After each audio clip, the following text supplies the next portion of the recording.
This desert town exists to hide something. The night siren proves it. The sun had long since collapsed behind the jagged teeth of the Sierra Lamitas, painting the sky in bruised purples and fading oranges, when Elias Thorne first stepped onto the cracked asphalt of Drywater Junction. The air hung thick with dust and silence so deep it pressed against the eardrums like cotton soaked in oil. No crickets, no wind, not even the distant hum of a generator broke the stillness. Just the soft crunch of Elias's boots on gravel and the slow creak of a rusted sign above him that read, "Welcome to Drywater Population 17." That number, he would later learn, was not quite accurate and never had been. Before we begin, tell me, where are you listening from and what time is it there? It was late September in the year 1997 when Elias arrived, a geologist contracted by the Bureau of Land Management to assess subsurface erosion patterns near the Mojave Fringe. He wasn't supposed to stay longer than 3 days. But Drywater had other plans.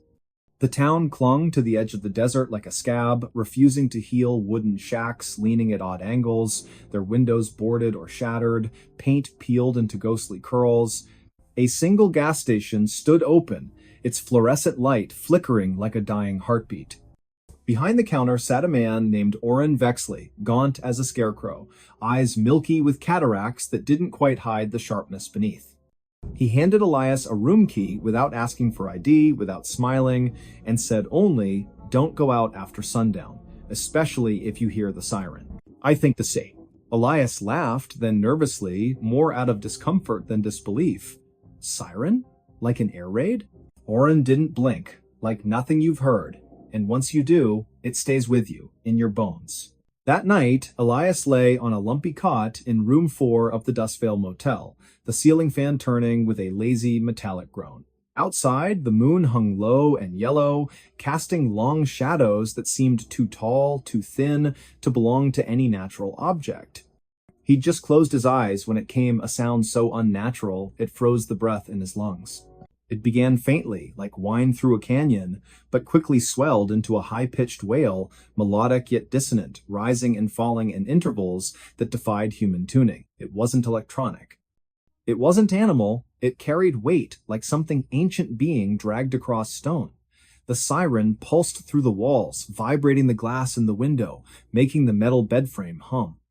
And beneath it, almost imperceptible, were voices whispering, overlapping, speaking in no language Elias recognized, yet somehow understood in flashes. "They watch from below," one seemed to say. The hollow ones, remember. He bolted upright, heart hammering, sweat slick on his neck. He reached for the lamp, knocking over a glass of water. The siren stopped instantly. Silence crashed back like a slammed door. No birds, no footsteps, nothing. He waited nearly an hour before daring to peer outside. The street was empty. But in the dirt, beside the motel's foundation, something caught his eye: footprints. Small, barefoot, too narrow to be human. They led from the edge of the lot toward the dry riverbed, vanishing where the sand turned black and glassy, as if scorched by fire. The next morning, Elias tried to ask about the siren at the diner, the Rust Spoon, a dim place with cracked vinyl booths and coffee that tasted like burnt rubber. A woman named Merelda Cray sat nursing a cup, her hair pulled back so tightly it made her cheekbones look like knife edges. She looked up when Elias mentioned the sound. "You heard it," she said flatly, not a question. "I did. What is it? Some kind of test? Military?" Merelda set her spoon down with a click. "The siren calls them, brings them closer. We used to have a curfew during the war, World War II, 1943, when the army came through. Built something underground, said it was radar, but the siren started then. First time, then stopped for years, came back in 1978, again in 1989. And now it sings every few nights." Elias frowned. "Who built it?" She leaned forward, voice dropping. "Not who, what? They weren't soldiers, not all of them. Some wore uniforms, yes, but others moved wrong.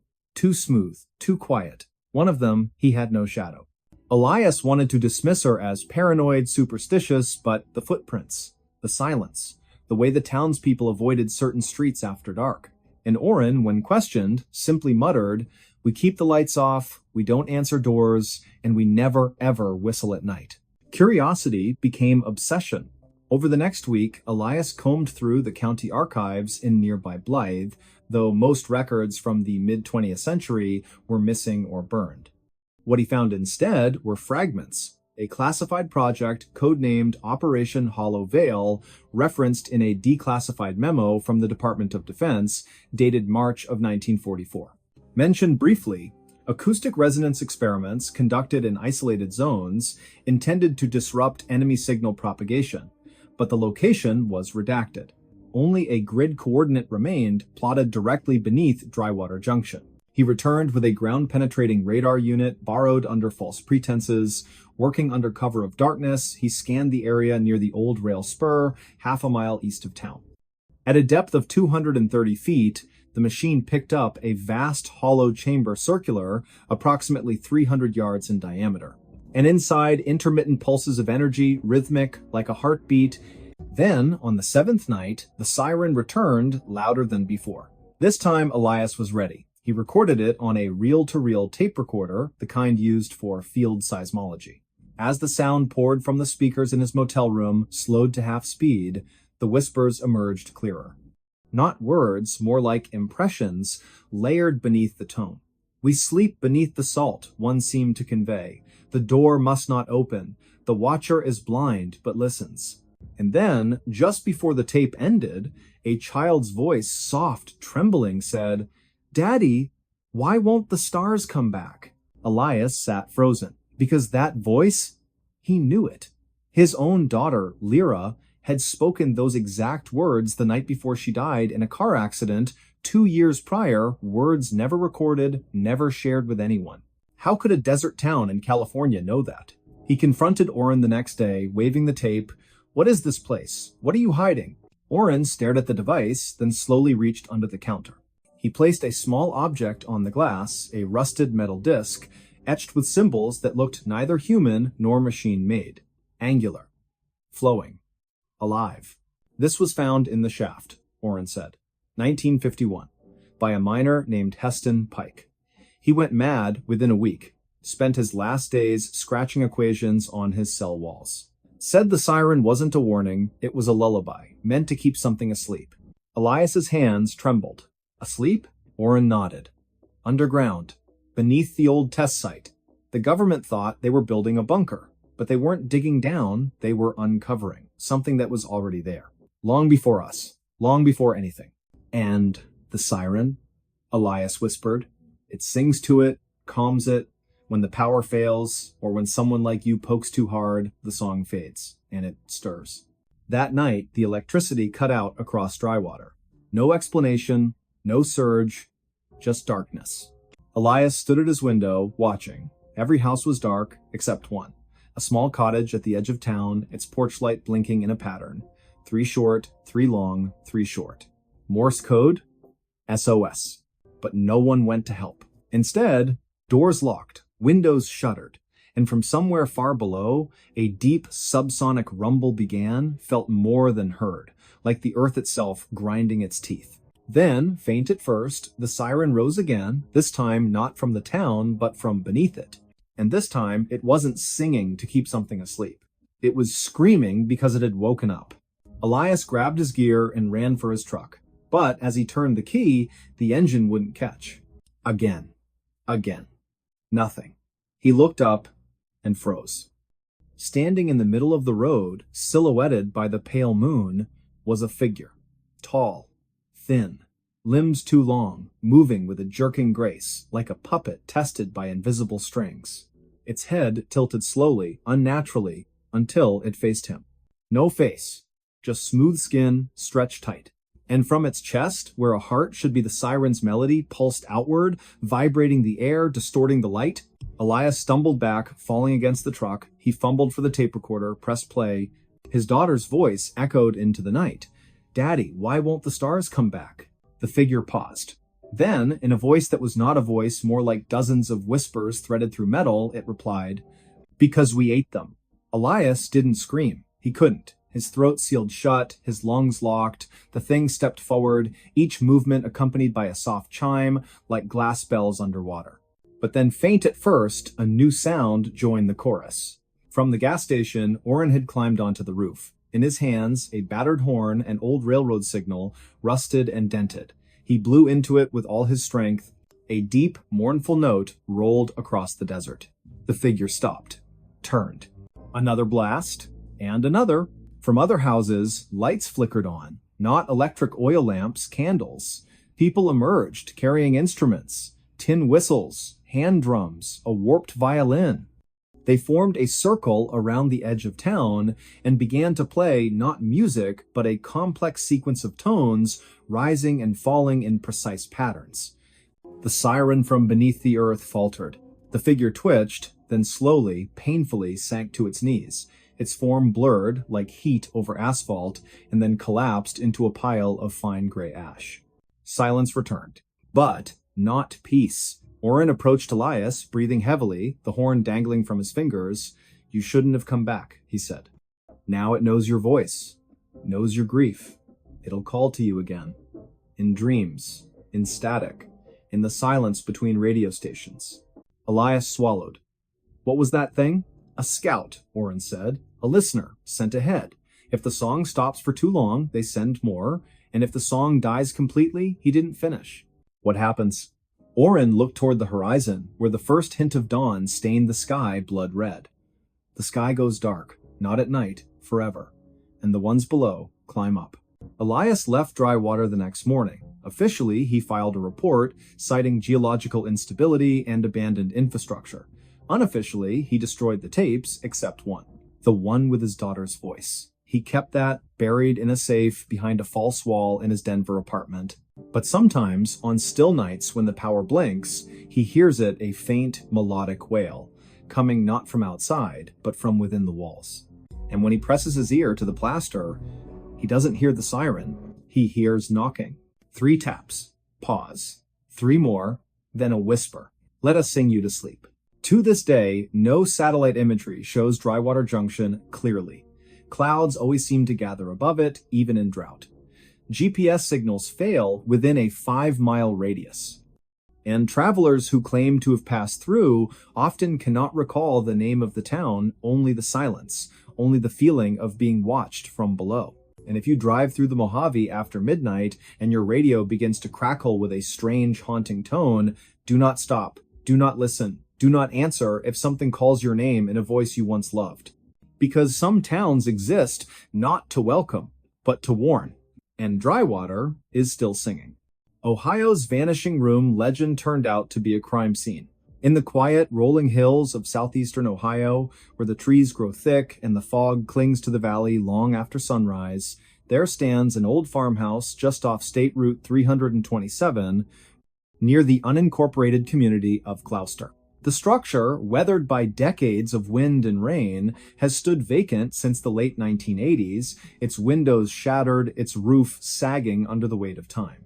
Locals have long avoided it, not out of mere disrepair, but because of a story whispered in hushed tones at county fairs and over coffee at roadside diners.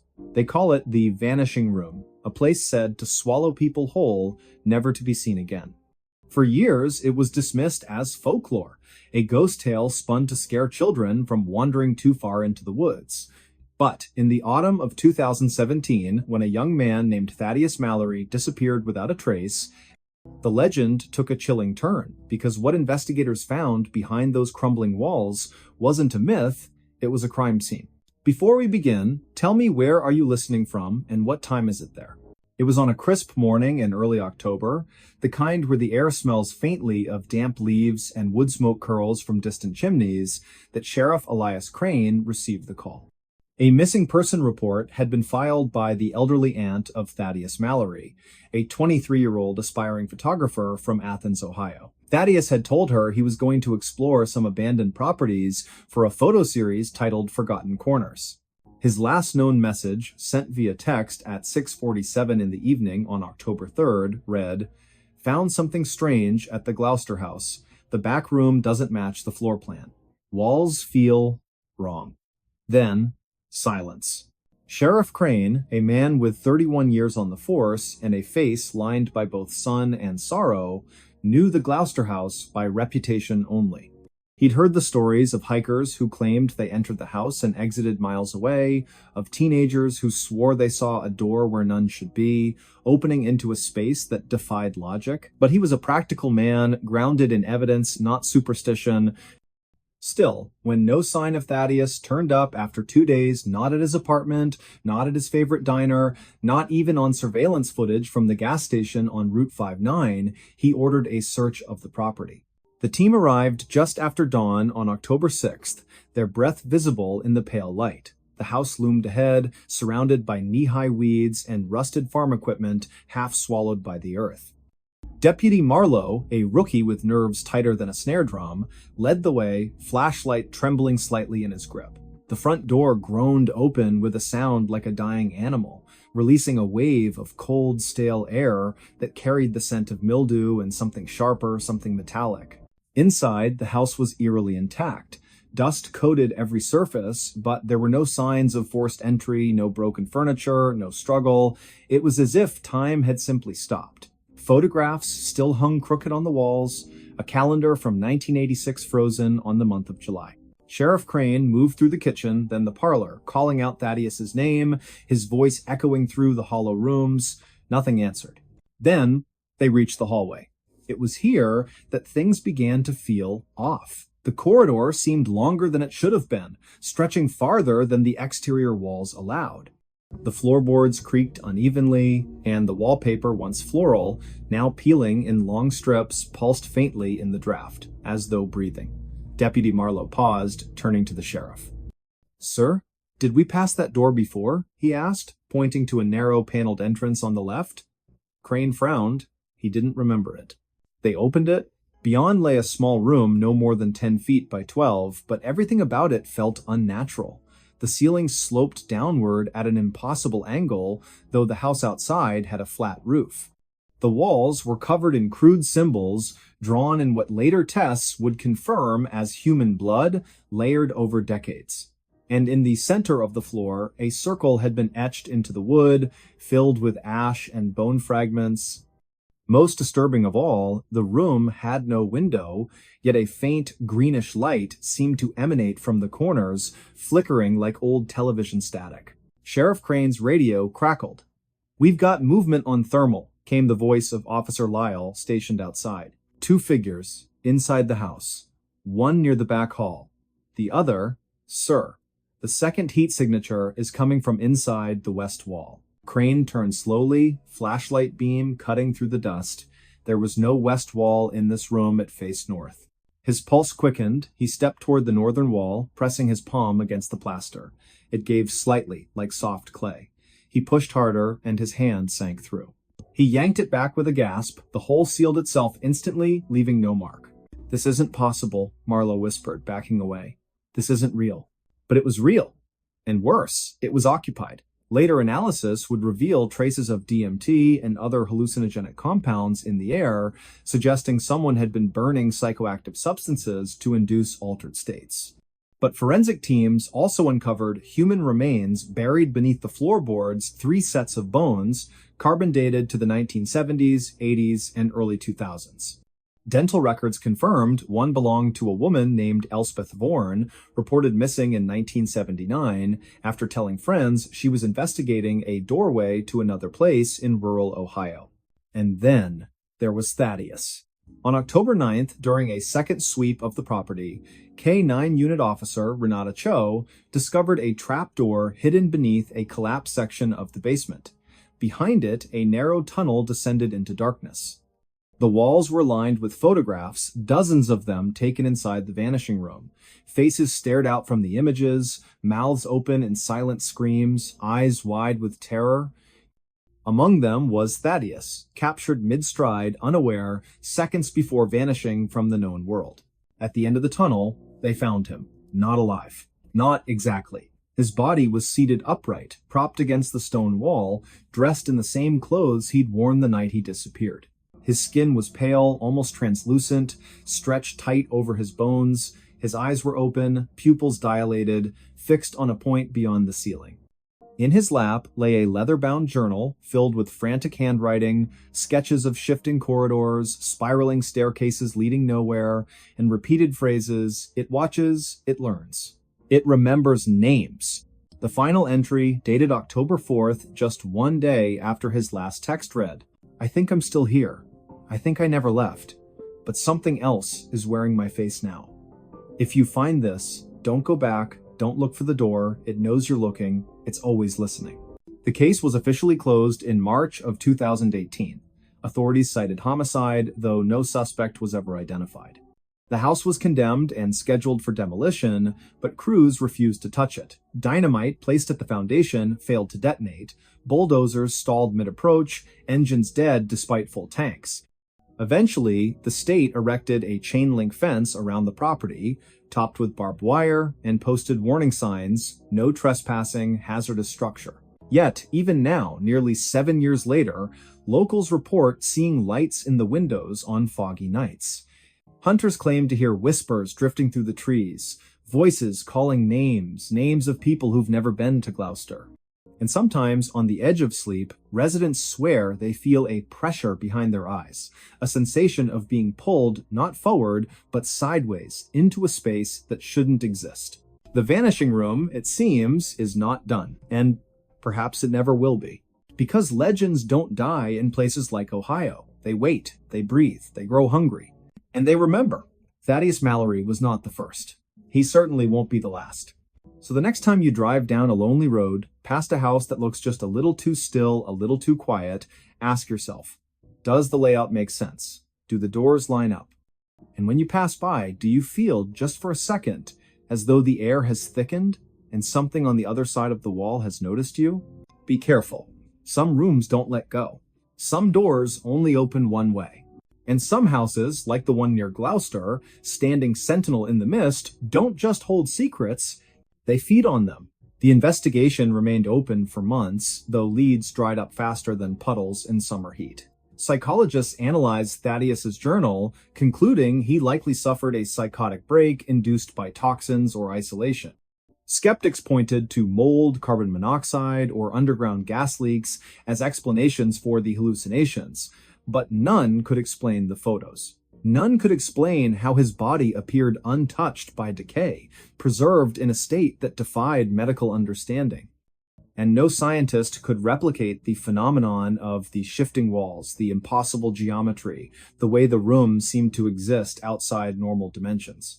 Dr. Corvin Hexton, a parapsychologist from Case Western Reserve University, visited the site in May of 2018. He brought with him electromagnetic field detectors, infrared cameras, and a team of graduate students. They spent 3 days collecting data. On the evening of the third day, Hexton entered the vanishing room alone, determined to meditate and record any anomalies. He never came out. Search parties combed the area for weeks. His equipment was found scattered near the basement entrance, cameras smashed, notebooks burned, audio recorders filled with static, and, at one point, a whisper in Hexton's voice, "It showed me the others." They're still walking. They don't know they're dead. After that, the state declared the property off limits indefinitely. The fence was reinforced, motion sensors installed, helicopter flyovers increased. But still, the stories persist. In 2022, a drone operated by a storm chaser caught footage of the house during a thunderstorm. In one frame, clear, undeniable, the back door opens. A figure steps out.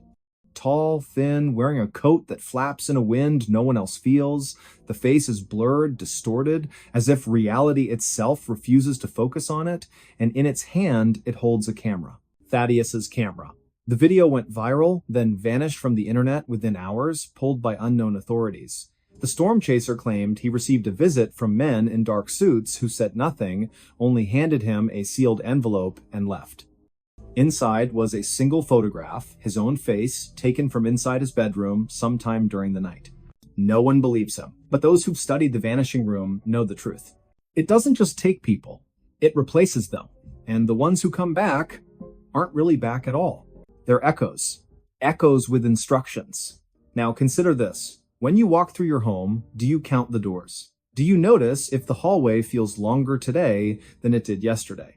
Have you ever stood in a room and thought, just for a moment, that the walls leaned in slightly, as if listening? Because somewhere, deep in the heart of Ohio, a room waits.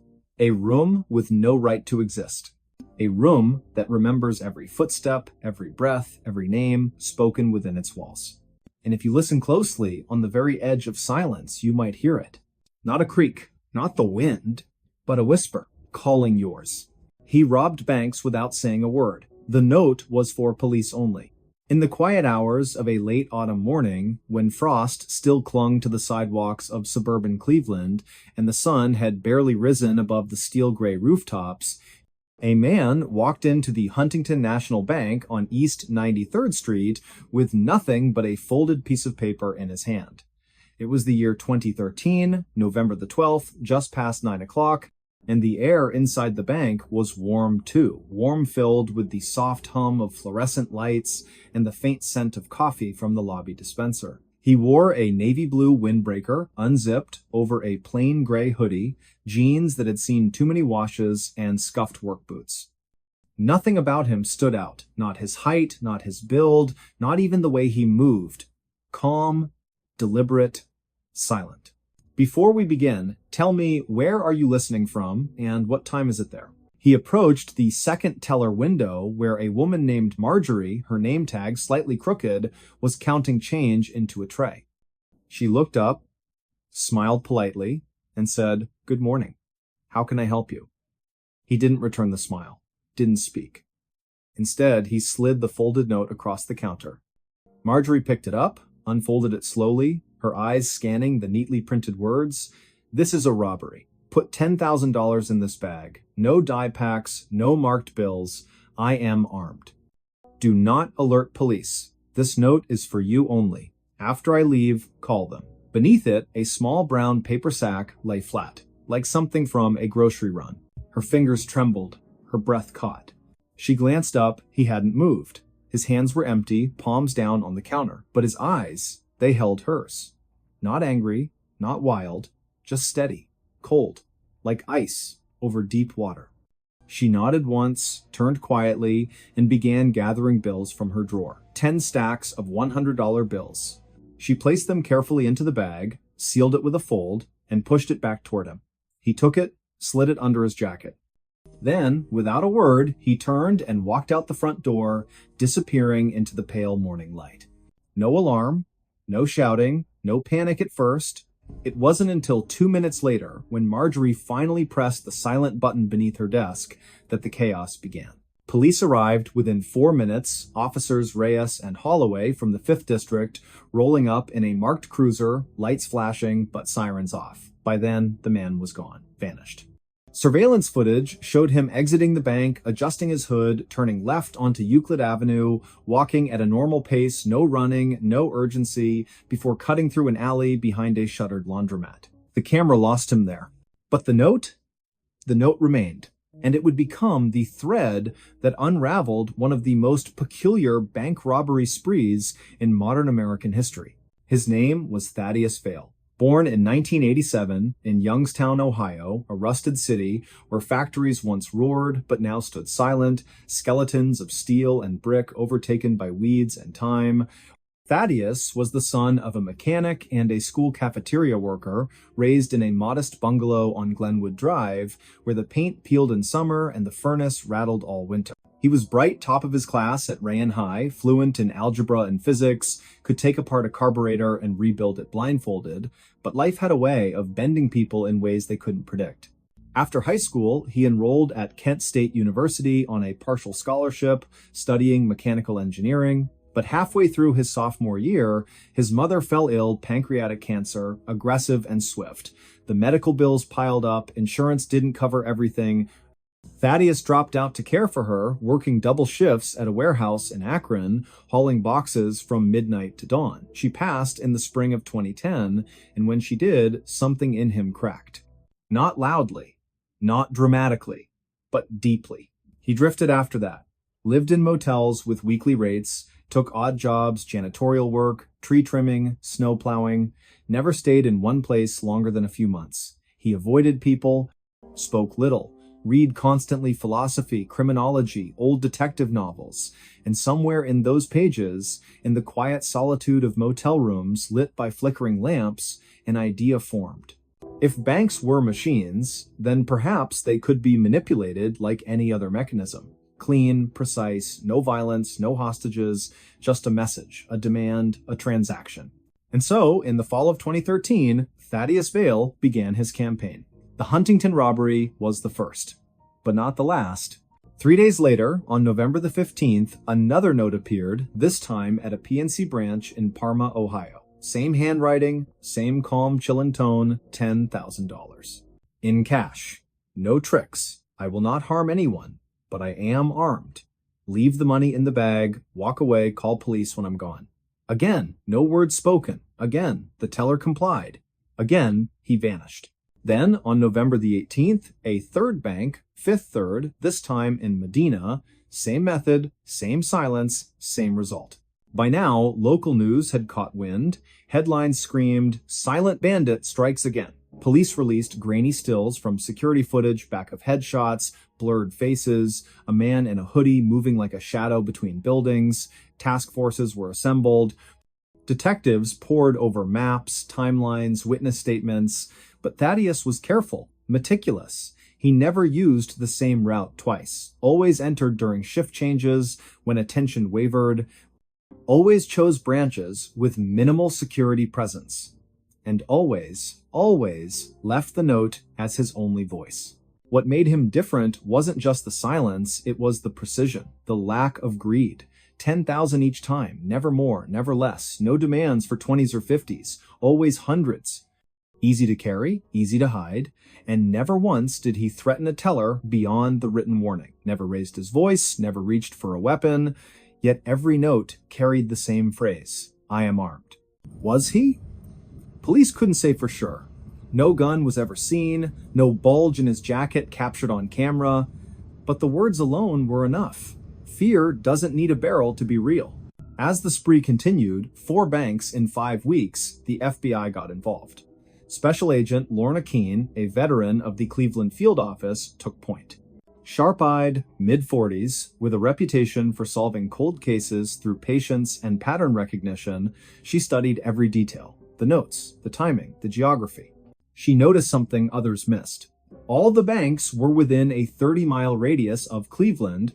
All were mid-sized branches, not the biggest, not the smallest. All had similar layouts, 2 teller windows near the entrance, security cameras angled slightly downward, no armed guards on duty, and all were robbed between 9:15 and 10 o'clock in the morning, just after opening, before the lunch rush. More telling? Each location was near a public transit line, bus routes, rail stations, places where a person could disappear into the flow of daily commuters. Agent Keene also studied the handwriting. Not rushed, not scribbled.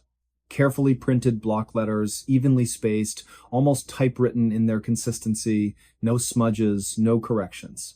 Whoever wrote these notes had practiced, repeatedly. And then there was the language. "I will not harm anyone." That phrase appeared in 3 of the 5 notes. Not typical for a robber. Most threats are vague, aggressive, designed to intimidate. But this sounded almost apologetic, defensive, as if he needed to justify his actions even to himself. Keene leaned back in her chair one evening, the glow of her computer screen casting long shadows across her office. Outside, rain tapped against the window. She stared at the timeline, pinned to the wall, 5 red dots marking the banks, connected by thin black lines showing possible escape routes. "He's not a criminal," she murmured. "He's a machine." Her partner, Agent Darnell, looked up from his coffee. "What?" "This isn't random. It's procedural. Every move calculated, every word chosen. He's not trying to get rich. He's trying to prove something." "Prove what?" Keene didn't answer. Not yet. Meanwhile, Thaddeus had moved on. By December the 3rd, he struck again, this time in Elyria, a quiet city west of Cleveland. Another bank, another note, another 10,000. But this time, something changed. The teller, a young man named Calvin, hesitated. He read the note, looked up, saw Thaddeus standing there, motionless. Something in his eyes, maybe the exhaustion, maybe the sorrow, made Calvin pause. Instead of reaching for the money, he wrote a note of his own on a scrap of paper. "Are you okay?" He slid it across the counter. Thaddeus blinked. For the first time in weeks, his expression shifted. Just slightly. A flicker. Confusion. Surprise. He looked at the words, then back at Calvin. Then, slowly, he reached into his pocket, not for a weapon, but for a pen.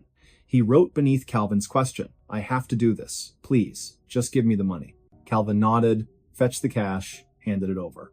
And Thaddeus left. But that exchange haunted him. That night, in a dimly lit motel room on Oberlin Road, he sat on the edge of the bed, the stolen money stacked neatly on the dresser. He hadn't spent $1, not one. The bags remained sealed. He hadn't bought food, clothes, shelter, nothing. He opened a notebook, thick, leather-bound, filled with equations, diagrams, lists. On the latest page, he had written, "Objective, $60,000. Purpose, clear debt, restore dignity, end cycle." 60,000. That was the number. The sum of his mother's unpaid medical bills, the balance that had ruined his credit, barred him from loans, kept him from rebuilding. 60,000, and he was halfway there. But now, Calvin's question echoed in his mind. "Are you okay?" No, he wasn't. He hadn't slept through the night in months. Dreams of his mother calling his name from a dark hallway, waking up, sweating, heart pounding. The weight of the lie, the fiction he'd created, pressed on his chest like a stone. He wasn't a monster, but he wasn't innocent either. On December the 9th, he entered a key bank in Lorraine. Same routine, same note, same silence. But as he waited for the teller to gather the money, he noticed something different. A photo on her desk. A little girl, maybe 6 years old, smiling in a yellow dress. Beside it, a small Christmas ornament, handmade, glued on glitter, crooked star on top. His throat tightened. For the first time, he looked around. Really looked. The bank wasn't just a machine, it was full of people. A man in a suit tapping his foot, waiting to deposit a paycheck. An elderly woman struggling with her purse. A janitor mopping the far corner, humming softly. These weren't cogs, they were lives. And he was disrupting them. When the teller handed him the bag, he didn't take it immediately. He stared at it. Then at her. Her name tag read Nadia. She gave a small, nervous nod. He whispered so low, only she could hear, "I'm sorry." Then he turned and walked out. But not far. He didn't go to the alley. Didn't vanish. Instead, he sat on a bench outside a gas station half a block away, the bag at his feet, his head in his hands. 20 minutes later, Officer Reyes, same officer from the first robbery, pulled up, responding to a call about a suspicious person. He recognized the description. Hoodie, windbreaker, sitting still. He approached slowly, hand near his sidearm. "Sir, you all right?" Thaddeus didn't look up. "I robbed 5 banks," he said, voice hollow. "The money's in the bag. I didn't spend it. I want to turn myself in." Reyes froze. "You what?" "I have the notes. Everything. I'll cooperate. Just don't shoot me." And just like that, it was over. Back at the station, Thaddeus was processed quietly. No cuffs at first, no shouting. When Agent Keene entered the interrogation room, she studied him for a long moment. "You're not what I expected," she said. He looked up. "I'm not who I thought I was either." She Saturday, "Why? Why do this?" He exhaled. "To pay my mother's debts, to stop feeling like a failure. I thought if I could fix that one thing, maybe I could start over." And the silence? "I didn't want to scare anyone. I didn't want to hurt anyone. Words, they can make things worse. But a note, you can read it, decide how to respond, gives people control." Keene leaned forward. "You wrote, 'I am armed every time.' Were you?" He hesitated, then shook his head. "No, I wasn't. But I knew they'd believe it. Fear works faster than truth." She nodded slowly. "You're smarter than most people who do this. That's why you lasted so long. But not smart enough to know it wouldn't fix anything." "No," she agreed. "Money rarely does." The case made national headlines. The silent bandit surrenders. Note-writing robber claims he just wanted to be free. Some called him a criminal, others a tragic figure. A man broken by a system that offered no second chances. At trial, in March of 2014, Thaddeus pleaded guilty to 5 counts of bank robbery. The judge, a stern woman with silver hair and tired eyes, listened to his statement. "I made a choice," he said. voice steady but quiet. A wrong one. I thought I was correcting a mistake, but I only made another. I accept responsibility. And I apologize to the tellers, to the banks, to everyone I frightened. I'm not asking for mercy, just understanding. The courtroom was silent. The judge sentenced him to 6 years in federal prison, time credited for time served, minimum security, eligible for parole in 3. As he was led away, Agent Keene watched from the back row. Later, she visited him at the Federal Correctional Institution in Elkton. "How are you?" she asked. "Better," he said. "I read, I write, I help teach math to other inmates. I'm thinking." "About what?" "Starting over. Legally. Honestly, maybe becoming a counselor. For people who feel trapped." She smiled faintly. "You'd be good at that." He looked out the window. Snow was falling gently over the yard. "I finally understand," he said. "The note wasn't for the police. It was for me. A way to pretend I wasn't really doing this. To keep my conscience quiet. And now? Now I speak. Even when it hurts." Years passed. Thaddeus was released in the summer of 2017.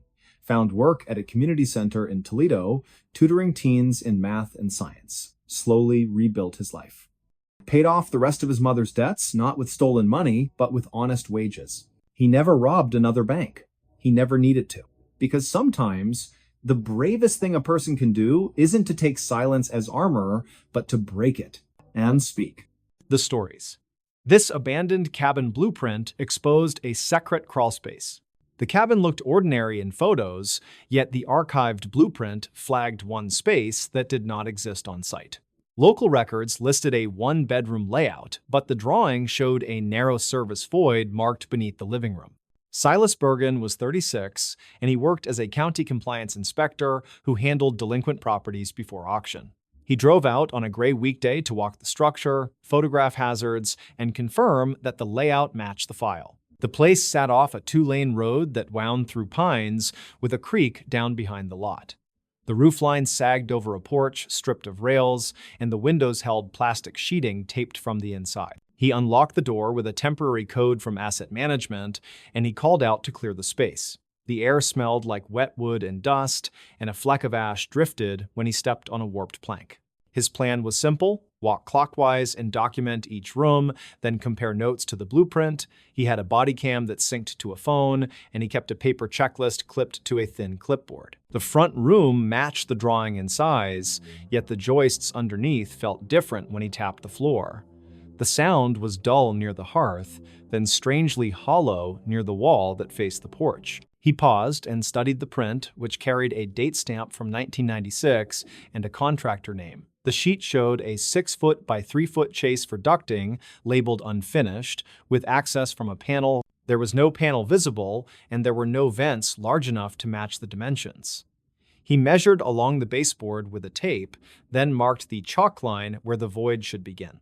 Silas had done 100 inspections, and he knew when a wall tried to hide something. He set a small level against the trim, then noticed the paint edge looked newer than the room around it.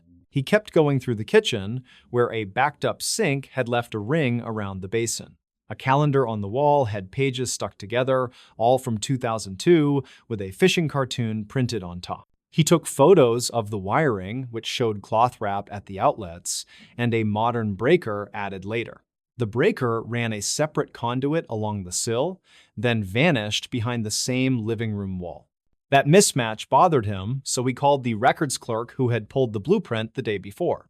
She was retired, but still contracted hourly, and she said the sheet came from a permit request that was never finalized. She added one strange footnote from the parcel folder, which she read out in a careful voice. A handwritten note stated that a neighboring caller reported periodic hammering at night, then sudden silence before daybreak. Silas thanked her, then he checked the porch wall again, and he laid on the floor to sight the baseboard. A thin seam ran under the lowest plank, and a pothook sat in the floor beside the hearth bricks.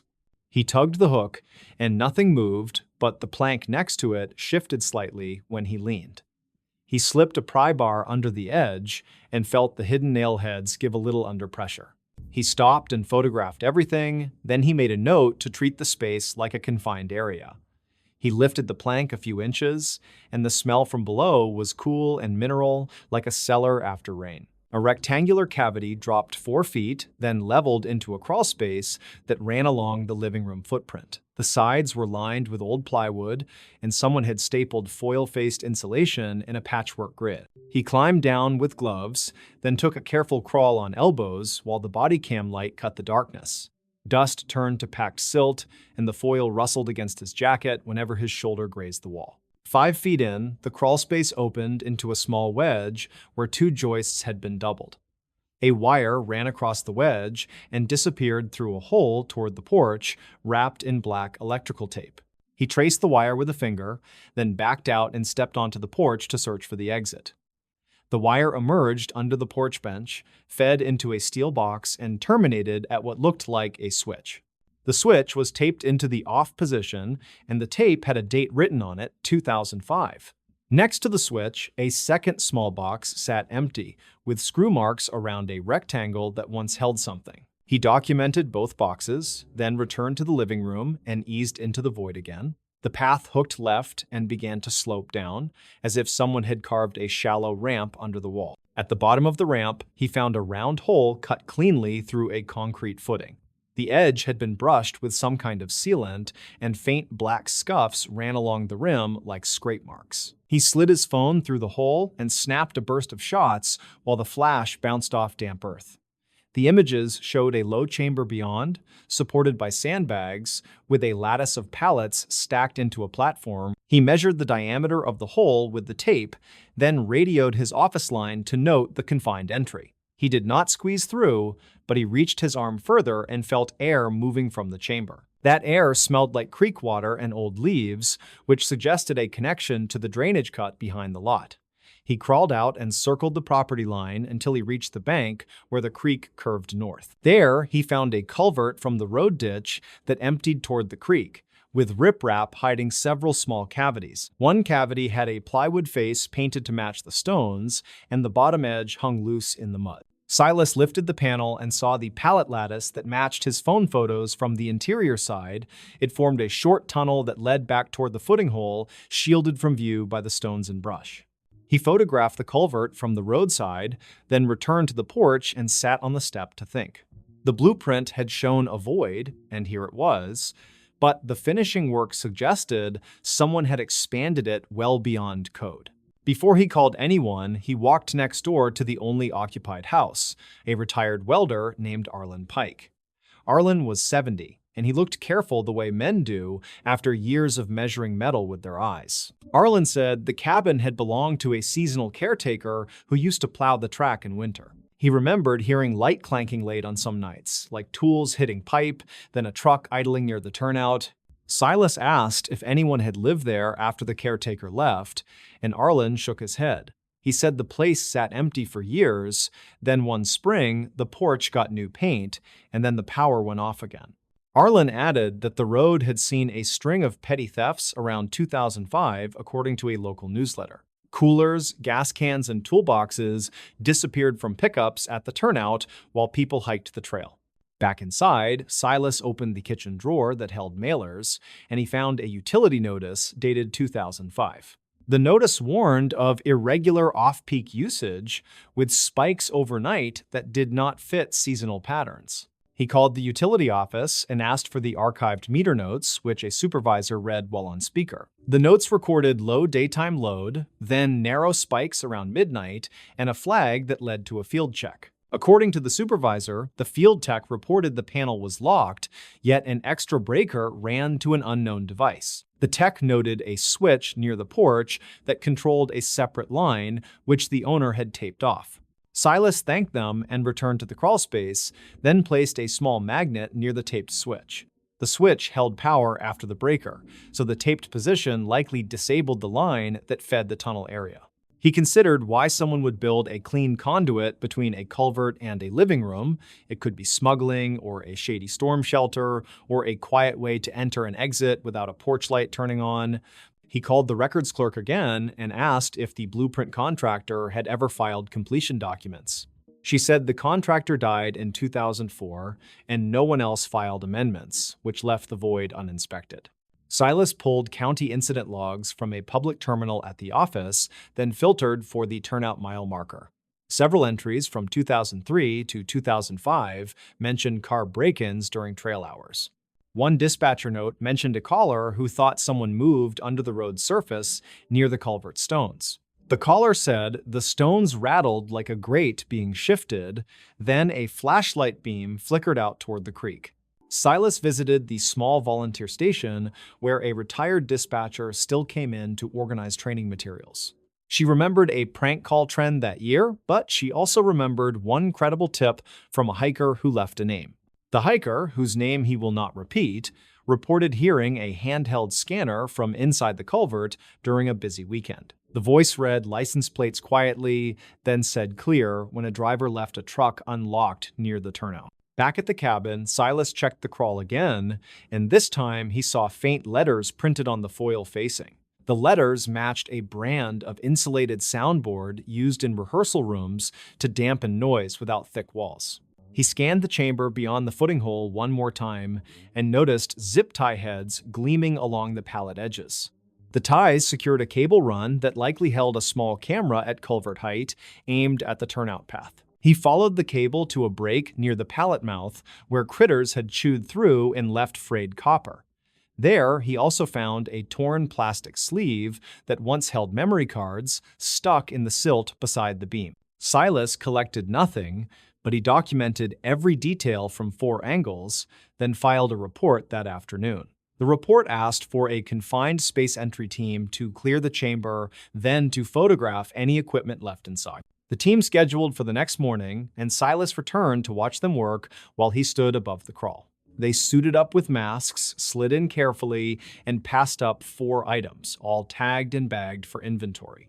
The items included a small VHF scanner, a smashed action camera, a handwritten log, and a lock with a cut shackle. The log listed dates, truck descriptions, and short notes like cooler, gas can, or tool chest, all marked with times. At the bottom of the log, a few lines mentioned a code word he had heard on the dispatcher note. The writer kept track of the word clear after reading a plate quietly, which matched the hiker account from that season. Silas wrote an addendum that evening that tied the blueprint to the crawl space and the culvert method. He mapped the route from turnout to pallet chamber, then to the footing hole and the living room lift point. It was crude, yet it was efficient for someone who needed to vanish when headlights turned down the road. A person could slip under the riprap, cut the feed with the switch, stash gear, then rise through the floor and wait out patrols. 2 weeks later, the county closed the chamber with concrete, and asset management stripped the porch to studs. No charges appear in public record related to the log, which suggests the writer was either gone or unidentifiable. Arlen watched the work from his fence and said it explained the trucks that idled without drivers toward midnight. He said he had chalked it up to fishermen, but the old culvert trick made more sense when joined to the blueprint. Silas requested the utility to send him a copy of their night spike graph for his file notes. The graph showed narrow peaks around midnight, which matched the switch relay cycling, while equipment ran briefly under the floor.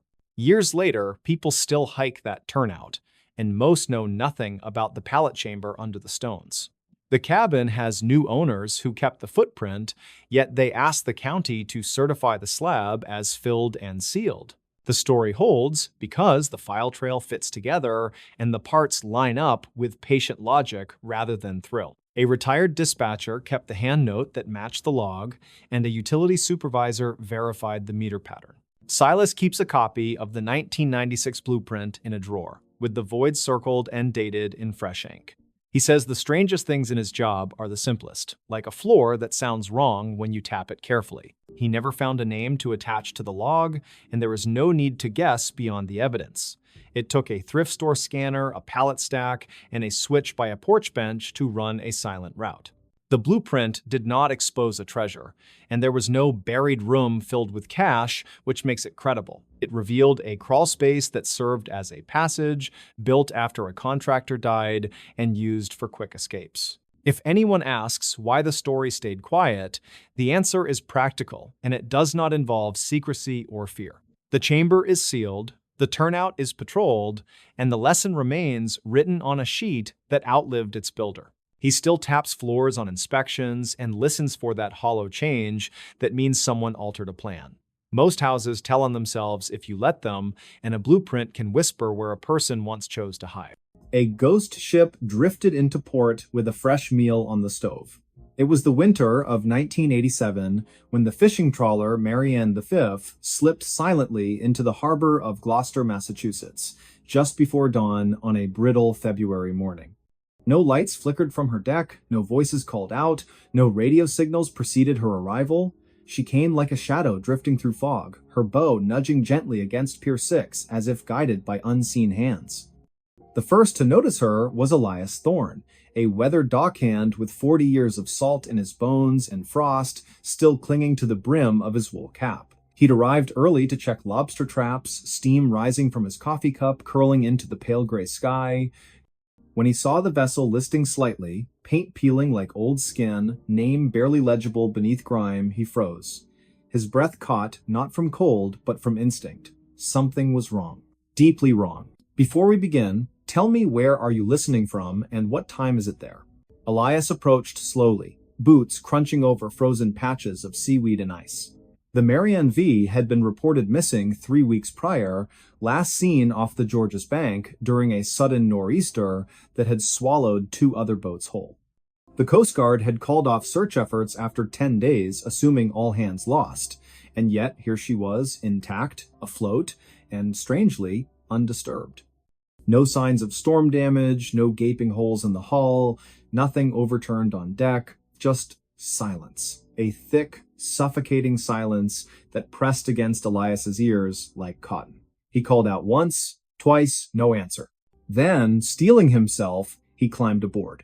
The moment his boot touched the deck, he felt it a chill that wasn't from the wind. It coiled up from the wood beneath him, sharp and unnatural, as though the ship itself were holding its breath. He moved toward the wheelhouse. The door hung open, swaying slightly with the motion of the tide. Inside, the radio crackled with static, a faint loop of Morse code repeating endlessly 3 dots, 3 dashes, 3 dots, SOS, over and over, though the power should have been dead. The logbook lay open on the chart table, the last entry dated February 3rd. Heavy fog. Currents erratic. Can't see land. Something in the water. The handwriting grew jagged, frantic, as if written under duress. Elias flipped back a few pages. Earlier entries spoke of routine hauls, calm seas, even jokes about Captain Rourke's terrible stew. But then, around January 28th, the tone shifted. Crew restless. Emery claims he saw lights beneath the surface, not bioluminescence, too steady, too deep. Emery Vale, third mate, quiet man from inland Maine who rarely spoke unless spoken to. He'd joined the crew only 2 months prior, replacing a man who'd quit mid-season, saying the boat felt haunted. Emery hadn't believed in ghosts, or so the others said. But his journal, found later tucked inside a duffel bag below decks, told a different story. Elias descended the narrow metal stairs into the galley, flashlight beam trembling in his grip, and there, on the cast iron stove, sat a pot, still warm. Steam curled lazily from its cracked lid, carrying the scent of onions, potatoes, and something meaty beef, maybe, or pork. A spoon rested against the rim, crusted with congealing gravy. Beside it, a chipped blue mug held tea, long gone cold, but unmistakably brewed that morning. Or the night before. Or whenever. Time didn't seem to matter here. He backed away, heart hammering. No one could have boarded without being seen. The harbor was monitored, no small craft had entered after midnight, and yet the meal was fresh. As if someone had stepped away just seconds ago. Then he heard it. A soft clink. From the mess hall, like a fork tapping a plate. He turned slowly. The door stood ajar. Darkness pooled beyond it. He pushed it open with the toe of his boot. Tables bolted to the floor. Benches intact. Nothing out of place. Except on the farthest table, set for four plates, each with a portion of stew untouched, forks laid neatly beside them, napkins folded, salt and pepper shakers aligned perfectly. And at the head of the table, a 5th plate. Empty. But the chair was pulled out. As if someone had just risen. Elias didn't scream, he didn't run, he simply stood there, flashlight shaking, breath coming in short white puffs, until the sound came, again not a clink this time, but a whisper, faint, guttural, from the sleeping quarters below.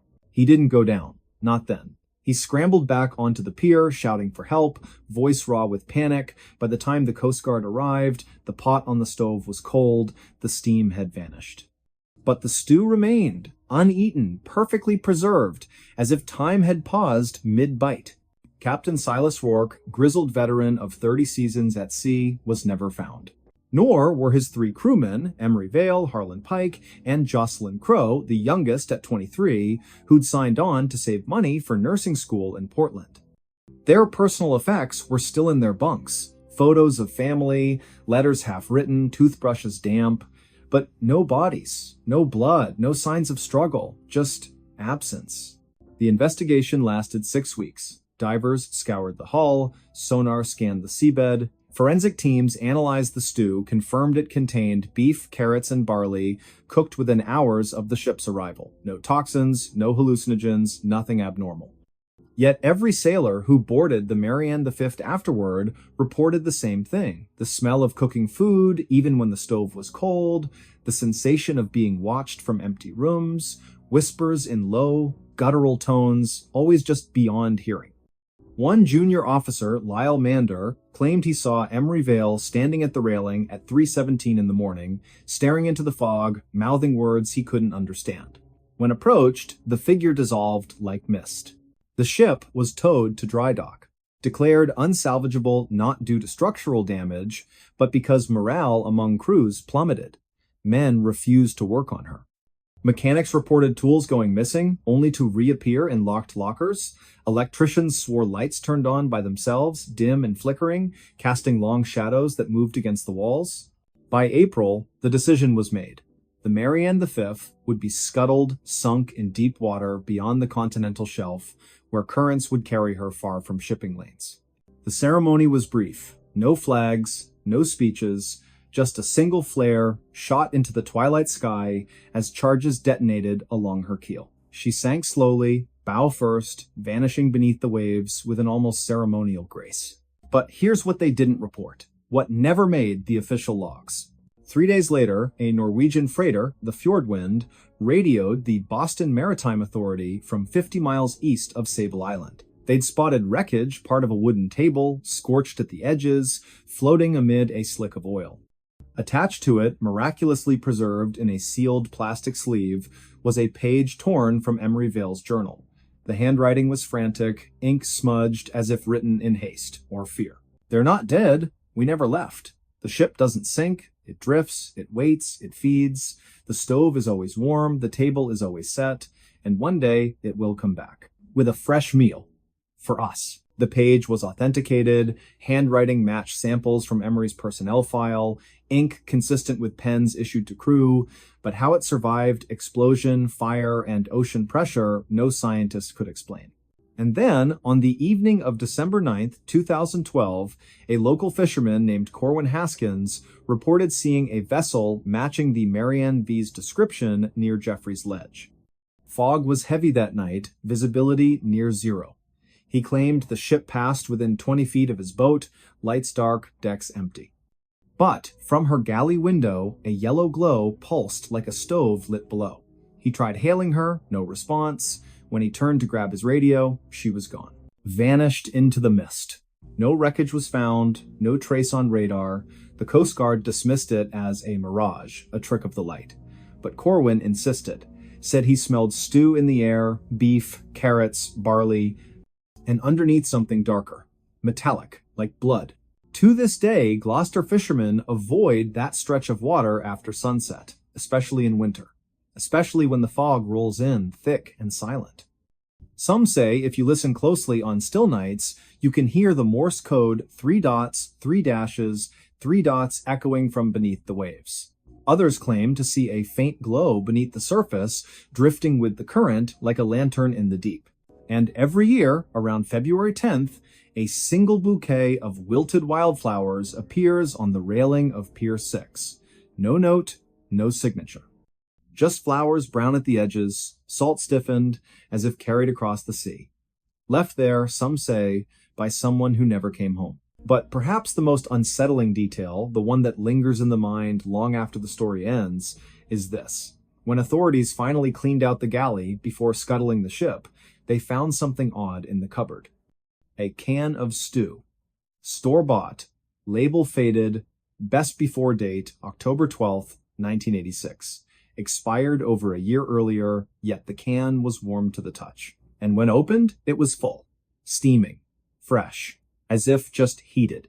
No one ate it. It was incinerated along with the rest. But sometimes, late at night, when the wind howls just right through the rigging of moored boats, people swear they can smell it. That rich, savory aroma. Onions, potatoes, meat slow-cooked for hours. And they wonder, who was it meant for? And more importantly, is the table still set? The sea keeps its secrets well, but every now and then it returns them to drift into port, unannounced, uninvited, with a fresh meal on the stove and chairs waiting to be filled. So the next time you walk past an empty dock and the wind carries the faint scent of cooking food, ask yourself, was that the neighbor's dinner? Or something else? Something older? Something hungrier? Something that remembers your name and knows when you'll be home? They found a shipwreck, but it wasn't supposed to exist. It was late autumn in the year 1957 when a group of marine surveyors working off the coast of Maine stumbled upon something that defied every known record, something buried beneath layers of silt and kelp cradled by the cold Atlantic floor. The vessel, partially collapsed but unmistakably intact in sections, lay at a depth of nearly 200 feet just beyond the continental shelf near Monhegan Island. What made the discovery so unnerving wasn't merely its condition, it was the design. The hull bore no resemblance to any documented ship from the colonial era, nor did it match the blueprints of early American fishing vessels or merchant schooners. Its structure was sleek, almost futuristic for its time, with riveted plating arranged in an unusual spiral pattern and portholes shaped like ovals rather than circles. Most peculiar of all, there were no markings, no name, no registry number, nothing to suggest where it came from or who had sailed her. Before we begin, tell me, where are you listening from and what time is it there? The team, led by Silas Thorne, a wiry, weather-beaten oceanographer with salt-crusted boots and a permanent squint from years spent scanning horizons, had been mapping the seabed for potential oil deposits when their sonar picked up an anomaly. At first, they assumed it was a submerged rock formation, perhaps an ancient glacial deposit left behind by retreating ice sheets. But as the remote-operated camera descended through the murky water, the image on the monitor shifted from shadow to shape and then, suddenly, into undeniable form. A ship. Not just any ship, but one that looked as though it had been placed there deliberately, like a secret meant to stay hidden. Silas leaned forward in his chair aboard the research vessel Auriga, his breath catching in his throat. "Back it up," he said, voice low, almost reverent. "Just a few feet, let's get a wider angle." The technician obeyed, guiding the submersible drone backward. And there, illuminated in the beam of its spotlight, the full silhouette emerged long, narrow, with a prow that curved upward like the beak of some prehistoric bird. No sails, no smokestacks. Just smooth metal, stained green with corrosion, yet still holding its shape after decades, perhaps centuries, beneath the waves. "What in God's name?" murmured Elric Voss, the expedition's lead historian, a man whose knowledge of maritime archaeology spanned 3 continents. He adjusted his glasses, peering at the screen as if trying to decipher a dream. "That isn't 18th century, not even close. Look at the bow. There's no reinforcement for ramming, no figurehead mount. This isn't built for wind, it's built for speed." The date was November 12th, 1957. The sky above the Auriga was overcast, heavy with the promise of winter storms. Waves slapped against the hull with a steady rhythm, and the air smelled of brine and diesel. Inside the cramped control cabin, tension hummed like a live wire. Every eye was fixed on the monitor, every breath seemed too loud. They sent the drone closer, the camera swept across the deck, or what remained of it. Hatches were sealed shut, fused by time and pressure. One side of the ship had caved inward, likely from implosion or collision, but the other remained surprisingly intact. Then, as the light passed over a recessed panel near the stern, something glinted. Not metal, glass, crystal. The technician zoomed in. Embedded in the hull was a circular window, thick, convex, and darkened with age, but behind it, faintly, something shimmered. A reflection. Or perhaps movement? No, Elric whispered. That's impossible. Could be sediment shifting? Someone offered, though their voice wavered. Silas didn't respond. He stared, unblinking. Because for a fraction of a second, less than a heartbeat, he thought he saw a shape pass behind the glass. A silhouette. Human? Not quite. Too tall. Too still. They pulled the drone back immediately. Protocol demanded caution. Unknown wrecks could be unstable, even dangerous. But curiosity, once ignited, is not easily quenched. That night, aboard the Auriga, the crew gathered in the mess hall, steaming mugs in hand, voices hushed, logs were reviewed, charts studied. No vessel matching the description had ever been reported missing in those waters, no distress calls, no sightings, nothing. And yet, there it was. Over the next 3 days, they launched 2 more dives. Each time, the images grew clearer. Inside the ship, via a breached section near the midship, the camera revealed corridors narrow, sloping downward at a slight incline, lined with smooth walls that looked almost molded, not welded. There were no ladders, no handrails. Instead, shallow grooves ran along the floor, as if designed for bare feet or something else entirely. Instruments mounted on the walls resembled dials, but their markings were alien circles within triangles, symbols that bore no relation to any known language. One device, partially intact, emitted a faint hum when the drone's light touched it, a vibration so low it was felt more than heard, resonating through the submersible's frame.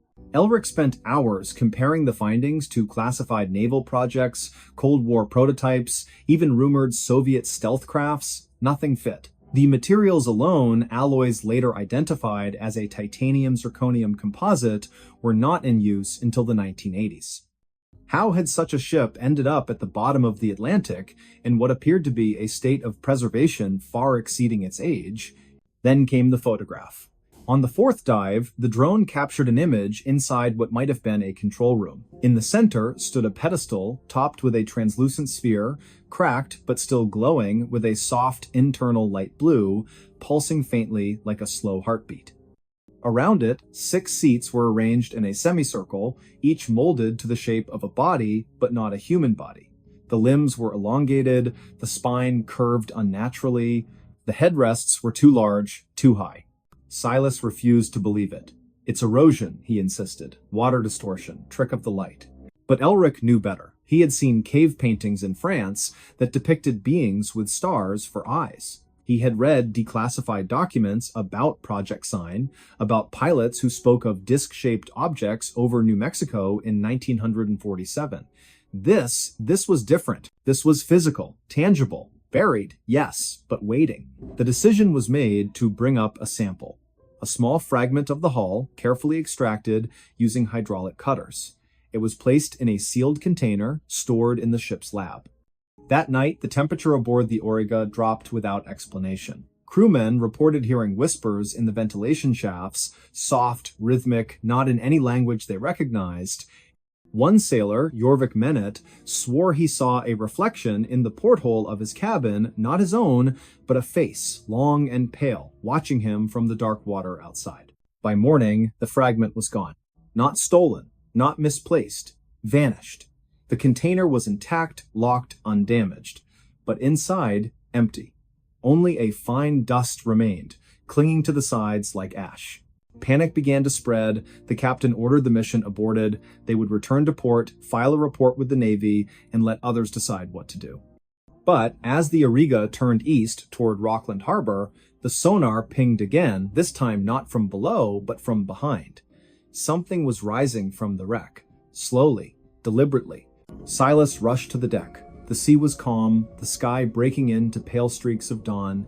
But beneath the surface, a disturbance formed a column of bubbles, spiraling upward like a vortex. And then, for just a moment, the water shimmered, as if refracting light from an unseen source. A low tone echoed through the hull, deep and resonant, vibrating the bones of everyone on board.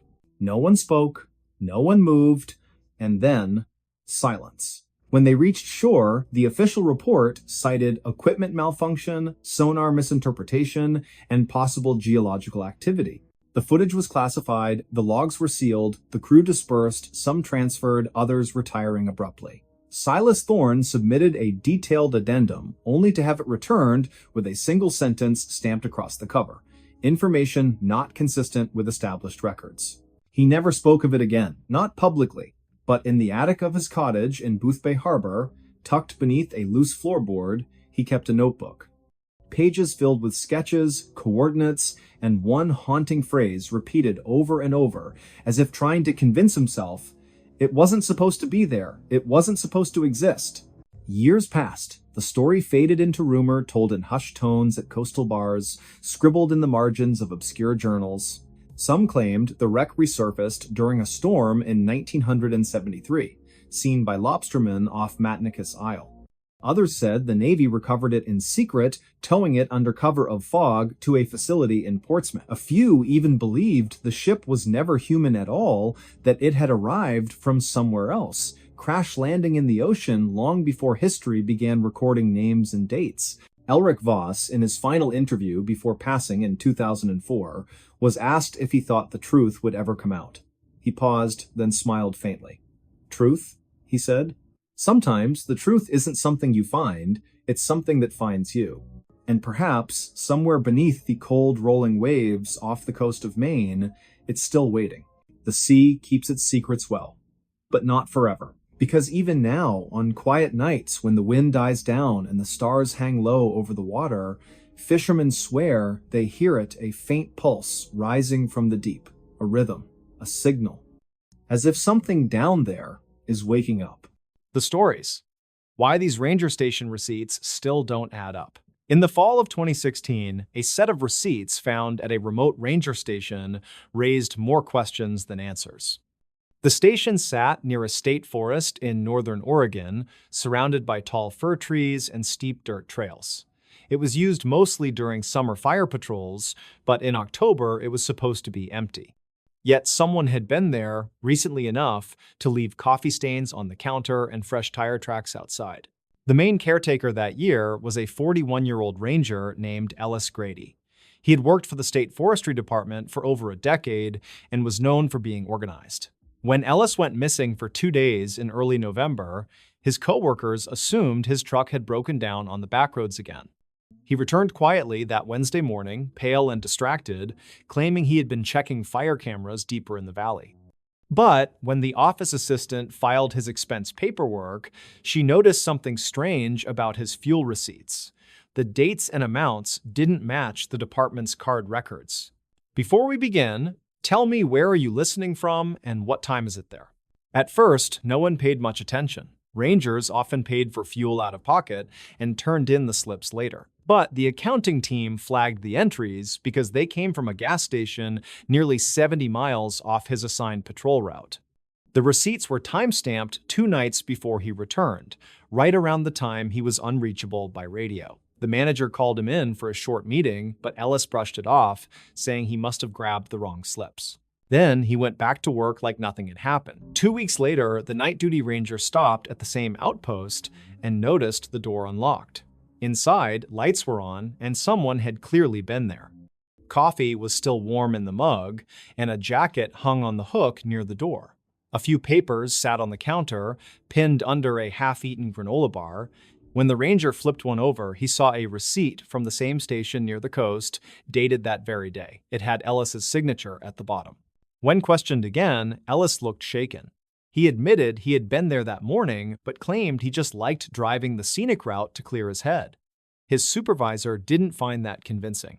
The ranger station wasn't even close to the coastal highway.